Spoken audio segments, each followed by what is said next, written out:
สบายดีและสวัสดีเด้อพ่อแม่พี่น้องFC ทุกท่านที่ให้เกียรติติดตามรับชมอ่ามื้อนี้สิมาเก็บภาพพี่น้องอยู่อ่างน้ำเทินออกไปหาพื้นพี่น้องหาพื้นมาดัง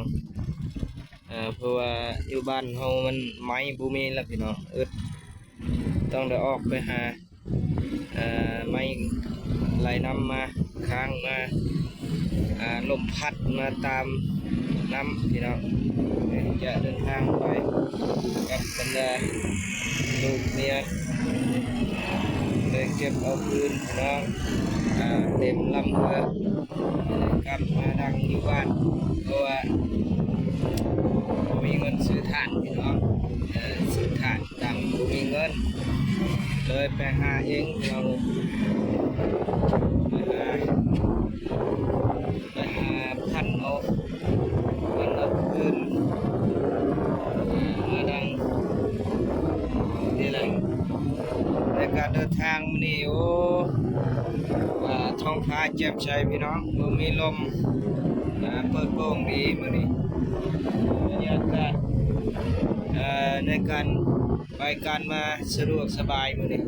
ก็คือระยะ3-4 มื้อทางหลังพี่น้องลมแห้งการออกเรือไปก็ลำบากพี่น้องมื้อนี้โอ้สุดยอดมื้อนี้สุดยอดดีท้องฟ้าแจ่มใสมีเห็นแสงแดดพี่น้องมื้อนี้แต่เก้ามืดเย็บครึ้มตลอดคู่มือพี่น้องเมื่อวานนี้มื้อชื่นนี่ก็ฝนตกพี่น้องเพราะว่ามันก็เลยเฮ็ดให้ลมแห้งเพราะว่าพายุ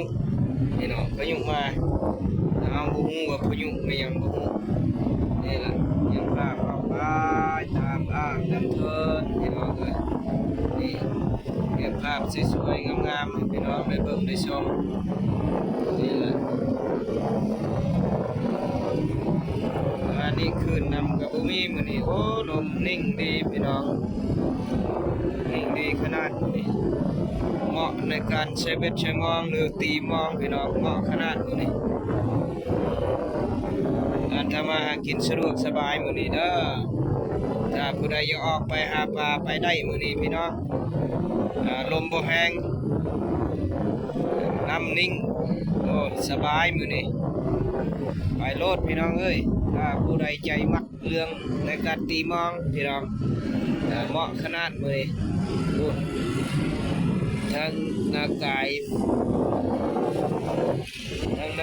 กันนิ่งดีมือ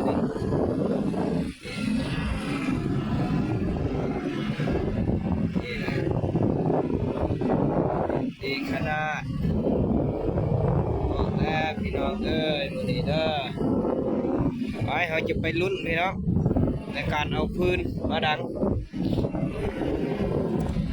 อาจจะอัดเต็มเรือแล้วมันนี่พี่น้องนี่แหละเต็มเรือใหญ่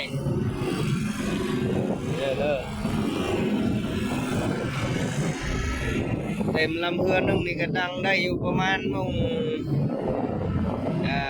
เดือนนึงพี่น้องเดือนนึงเต็มมันก็เลยบ่ได้ใช้บ่หาถุงมือบ่ได้พี่น้องไปบ่ได้ลม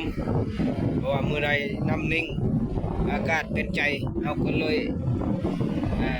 จัดไปนักๆพี่น้องเอาให้มันคุ้มระดับเดือน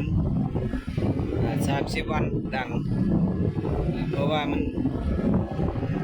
เวลาน้ำมันทองแห้งเอาไปกับความเสี่ยงมันหลายพี่น้องมื้อนี้นี่โอ้อากาศดีเอาก็เลย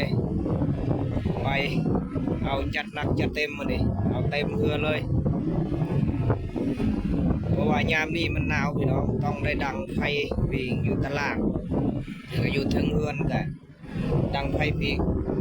มันเริ่มอากาศหนาวแล้วอยู่เมืองนากายนี่เดือน11-12พี่น้อง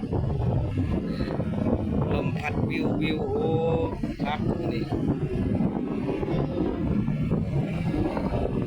ใส่เบ็ดใส่มองมือนี่โอ้สุดยอดได้เรื่องเลยมือนี่เด้อ